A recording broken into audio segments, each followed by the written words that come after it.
Thank you, sir. In today's video, I'm going to show you where ego and feelings has trumped what is really the way it's supposed to be. Here we see the mayor of Wichita and a city cop, and we're going to see how the city cop treated the mayor of Wichita when he didn't know it was the mayor. And since most bootlickers will see this video as a different way, I have to run the disclaimer. So, as always, for those of you that puddle under pressure, viewer discretion is advised.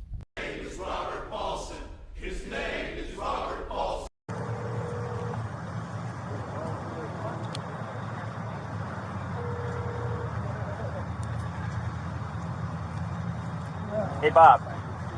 Yeah. Hey, I'm getting screamed at by one of your cops. Who's the chief now? Who's the chief? Yeah. Lynn's still the chief? Yeah. I got a guy who doesn't know who I am, and he's just screaming at me to turn around, incredibly rude. So I'm going to figure out how to report this. He's still the chief until this week? Yeah, he's the chief for the week. They overlap. Lemon starts on All right. So Lynn's still the chief. So how do I file a complaint against one of our officers? All you have actually, you can file it directly with him, when you file it with me, I'll get it to them, and they'll do a review of it, get it over to the supervisor. VOGT. My ID is 2348, sir. 2348. And this guy just went nuts on me because I turned into a parking lot wrong. Yeah, he's right now. He's writing down my ID and stuff. He has no idea who I am. Yeah. I know who you are, Mr. Mayor. Hello, sir. Officer Vogt with the Wichita Police Department. How are you, sir? Officer Botley. Yes, sir. I assume the mayor is trying to get to an event. Yes, sir. And you're with the mayor right now. Yes, sir. Can you let him pass? No, I'll go to the back of the line. I issue is cannot, more- unfortunately. No, there's a line, and there's no signage or anything. It looks like there's a wreck. I turned into a neighborhood cleanup, and I called you after this guy told me I'm no longer welcome at the neighborhood cleanup, and that now he is going to be the, I guess, the authority on who can do a neighborhood cleanup and drop things off and can't, which is definitely not what we do at City Hall. Now, as you noticed, the mayor just said there was such a line of cars that it looked like there had been a wreck. And with the cop being there, I could see how he would assume that. So he drove up beside it and was pulling around when the cop started screaming at him to leave, go to the back of the line, leave, without knowing who it was. And also why we heard the city manager state that the mayor was trying to get to a city event. Can he just please get through? And that's why you're on the phone right now, Bob. That's the complaint. Not that I need to go in the back of the line, is that this guy tried to kick me out of what we appropriate for neighborhood cleanups based on his attitude and not on any facts. Got it. All right, Mayor, I've got one. All right. May I have the officer's name again? Officer Vogt. And can you spell that, please? Yes, sir. VOGT. Okay, thank you, officer. Okay. And, Mayor, where's this happening? This is at the machinist hall. There's one of the neighborhood cleanups. I got a bunch of stuff from one of my rentals coming through. Now, once again, this is the mayor on a dump day of, like when they haul off big objects, is coming to dump things there that he's being run off from the line. Okay, now here he said it was from one of his rentals. That is still a home that he owns. And if it's in the neighborhood, then why is it a problem? But you'll see that this cop is going to try to make it a gossip problem before it ever happens. I noticed that this guy didn't know who I was. I tried to ask him questions, and then also I just wanted to see how he would talk to citizens, and this is how we're being treated. All right, thank you, Mayor. I will talk to you. Thank you. Can I get your phone number, sir? You want my number? Yes, sir.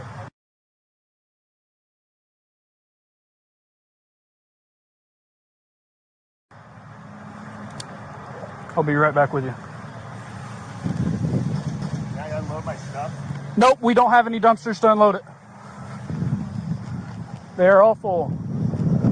Now here we're going to see where the cop is trying to find somebody that I'm going to guess is the event planner or something along the lines of that, maybe even a volunteer, but still somebody that has no authority. And what he's going to do is he's going to try to put his opinion into her mind before she ever even talks to the mayor, so that he already has, another bootlicker on his side.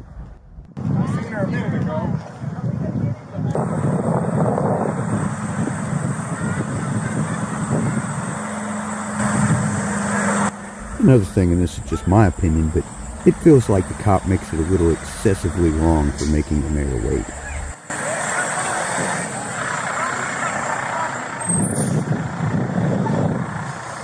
Hey, Becca. So, I probably just got us all in a little hot water. The mayor showed up and didn't want to follow instructions to come in here. He's already filed a complaint on me with the manager. I didn't recognize him initially. Well, I told him to turn around and leave, and he refused and said, no, I'm going to ask you a question. I said, no, you need to turn around and go back out, because he drove around our cars and came in here. I said, no, you need to turn around. So now he's told me, well, this is because you're being rude to me and you're yelling at me. I said, no, you need to turn around and leave. So he called Leighton, filed a complaint on me because I'm rude. And he wants to know about if he can go ahead and dump his stuff. I said, no, we don't have a dumpster for you to dump your stuff. This one just pulled in. He mentioned to Leighton that I didn't know who he was, which I didn't initially recognize him. I was quite a ways away. I can't stand that. So hearing her response, now you will see the whole cop's attitude changes, as he's going to try to do something that's like solicit a trespass or tell him he has to leave because there's no room for it, because he believes that the rental property doesn't count as being the mayor's, owned property. He's right there in the red shirt. I was going to ask. I told him also when he refused to comply. I said, "You're no longer welcome. You need to leave." And he said, "Now this I've dictated that, but that's the same way we treated other people that have refused to comply with our instructions." If you wanted me to allow him to go and bring his stuff up and dump, or to tell him to leave. He said these are from his rental properties, which would be part of his businesses. That's what he also told the manager. What? That's what he said. I heard him tell the manager that, which Maybe it's just me, but I do not understand how they don't understand, while on a big dump day when you bring the larger objects to throw away, that the mayor, with a house in the area of where they're dumping, has brought something from a rental property to dump there. And they just don't get it. What? Yeah. So it would mean his stuff is not from his personal property. Mr. Mayor? Here's your ID back, sir. Thanks, sir. Did you get a Here's your ID back, sir. A mailer? I don't know if I got a mailer or not. Why? Because it's only for a certain residential area. Right. And I'm in that area. So why are you dumping for your renters? Because you're a nice guy. And right here is our proof of the bullshit. Because she says, why are you moving your renter's property because you're such a nice guy? Nobody ever said that there was a renter there. Nobody ever said anything like that. This cop just took that upon himself to pass that information around. That's why the mayor looks at her and says, what? Because he has no idea what she's talking about. It's his stuff. What do you mean? Okay, No, like my property. It's for the residents. Right. Yeah. Right. So it's from your home? Yes. Okay. If it's from your home, then where's your stuff at? And upon immediately hearing the truth, it's a horse of a different color. It no longer has the cop's made-up story in it of what he perceived was going on. But now it was what the mayor actually said he was doing, throwing away his own personal property from a rental that he had around there. Like me. It's right there. I gotta go get in line, but I feel like I probably won't make it now. Where's your stuff at? right there in the red 3 shirt. mattresses and some other stupid little things. So let's just say you owned a house and the renters moved out and left their mattresses there. How would you throw them away? Oh, let's think. Maybe the city, plans for things like these and has the dump day. So maybe that's where we'll go and do it at.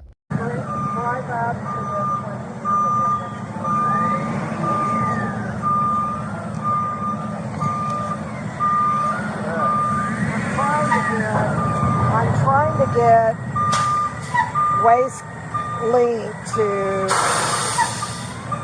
give me How often are hosting these? Should we do another one? It seems like there's a need. We do quite. And I mean, just my opinion again, but did you hear what the mayor said? He said, how often do we do these? Because it seems like something we need, more than once a year. Oh, there's a huge 6 in need, District 3. but 6 in District 3 now? Yes, sir. Thanks. but Awesome.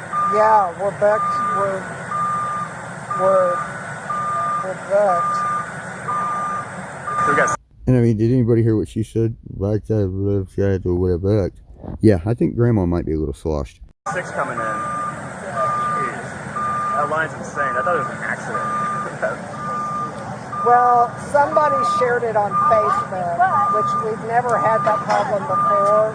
So in the future, people are going to have to like bring their mailer to prove that they live in the area that we're targeting.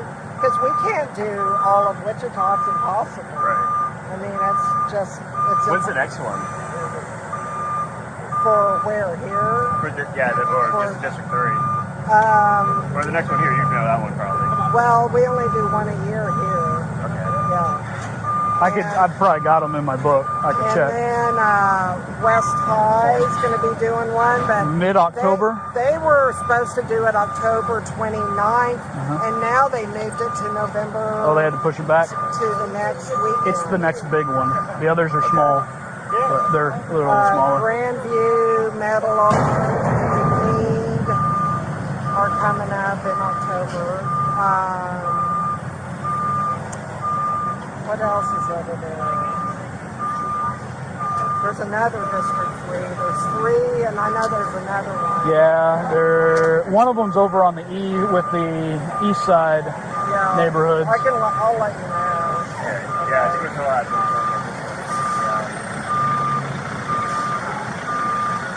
I'm sorry you felt that I was rude. I didn't recognize you at first, but the reason we're so strict on the rules is because it gets ridiculous. Right. And somebody else had followed you in immediately, which that's why it amplifies the problem. That's why we try to redirect quickly and as fast as we could. No, I understand. Okay. I didn't know what was happening, and then yeah, there is. Yes. I didn't know that line was this. Yep. I never seen it like that. She said, "Go ahead, though, if you want to pull up to this first one since you're already in here and get it done." All right. Thank you, Yep. Can I give you your ID back, sir? I think so. Okay. Yep. I paused it here because I want you to note the time. This is the time of the end of the original video. What we're going to see next is where the cop goes and tries to solicit somebody else's opinion or even change somebody else's opinion because he knows that at that point he had done fucked up. Mind if I just ask you to tell me what you saw? That way it's... Well, I just seen him pull up there, and then I seen, was it you that went up there and talked to him? I tried to, yeah. And then, he just kind of looked at you, and he didn't do anything to diffuse the situation. He just looked at you, and I know that you told him like 2 or 3 times, and you were starting to get a little bit stern. I understand that, and you kept telling him turn around and go back the other way, and it's just like, I got and you know how this is. Yes, sir. My opinion was like, he just kind of like, don't you know who I am? Yeah, I didn't recognize who he was. Did you recognize who he was initially? Okay, I just didn't. Now remember, the cop is trained in de-escalation, not the mayor. It's not the job of the mayor to de-escalate a situation when he's just trying to ask a question to find out if he really should be at that location. It's the cop's job. Catch it. After he got there, and he kept saying, well, I just got a question, and he just looked at you, and it's like, dude, you had to know where the end of the line was. Yeah. Did you, so you heard me tell him to go back, and did you see him comply with that? Did you see him comply with that? He just kind of looked at you. That's what I said. In my opinion, he did nothing to diffuse the situation. Okay. All right. Well, I appreciate it. If you remember at the start of the video, the mayor said he was wanting to see how the cop would treat him, not knowing it was him. I support Brandon, but in that instance, from what I see, he was in the wrong. Okay. All right. Just my opinion. That's fine. I appreciate it. I don't want to influence your opinion, but... Now I want you to pay close attention to what he says next, because this is where the bootlicker type of mindset has snuck in. He tells the cop that he runs things over the mayor. Like I said, since it became an issue, I wanted to make sure I talked to you if that's all right, and then that way I'll put your name down. If they have any questions, can they call you at that number? That's the only number I got. Okay. All right. Well, thank you very much. And I appreciate you again, so sorry. Don't try to make things worse. But that's just a job that I know that you can't win. I mean, I sit there and cuss the cops, too. I mean, but you can't win. Worse, that's just a job that I know that you can't win. I mean, I sit there and cuss at cops too. I mean, but you can't win. You're in a no-win situation. Right. No. Well, and that's Whether or not you're the mayor, you're not special. You're just like every other citizen. Some people think that they are. gotcha. And that's usually a lot of the politicians that I've met. They're like, bow down, and I'm like, oh, this man ain't going to. Right. I hear you. I just tell you the way I see it, and if you like it, fine. If you don't, you have that right. Yep. Fair enough. And what he said there is perfectly true. To a public elected official, you do not have to bow down. But to a cop does have to bow down to him. All right. Well, hey, I appreciate it. Yeah, I am too. So. Well, I was sitting right there in that chair. Yeah. Well, yeah. And you notice that I didn't try to interfere. I just cut. I appreciate that. So like I said, just being honest. You are responsible. Like I said, just being honest. You are responsible. All I care about is that everybody's honest about what happened, and then they can figure that out. But so. And this is proof number 2 of the bullshit. Because the cop doesn't care about honesty. He didn't go around spreading fact statements. He went around spreading gossip. I appreciate you letting me talk to you and get your number. So. And I'm not going to say anything. And this is how we know he spreads gossip. Because what the man is about to say is that he called the city manager. Only one person knew he called the city manager, besides the city manager and the mayor, and that's the cop. I thought it was really chicken shit that he called the city manager up. I thought that was chicken shit. You know? Yeah. And I'm not a Bob Lake fan, but I thought that was kind of chicken shit. Yeah. Fair enough. I heard him say, I'm getting something by one of your cops out here, and I'm like, well, Brandon, what did you do to help this situation out? You know, you have some responsibility too. Mm-hmm. You know? Yep. All right. Well, I appreciate it. Thank you. So. All right. And this is just one example of how one cop's ego, opinions, and gossip could change the whole narrative on how everybody believes the situation really went. If you got something out of today's show, go on ahead and hit that subscribe button, ring the bell to make sure you get all notifications, smash that like, and don't forget to share and comment on the video. I like answering them.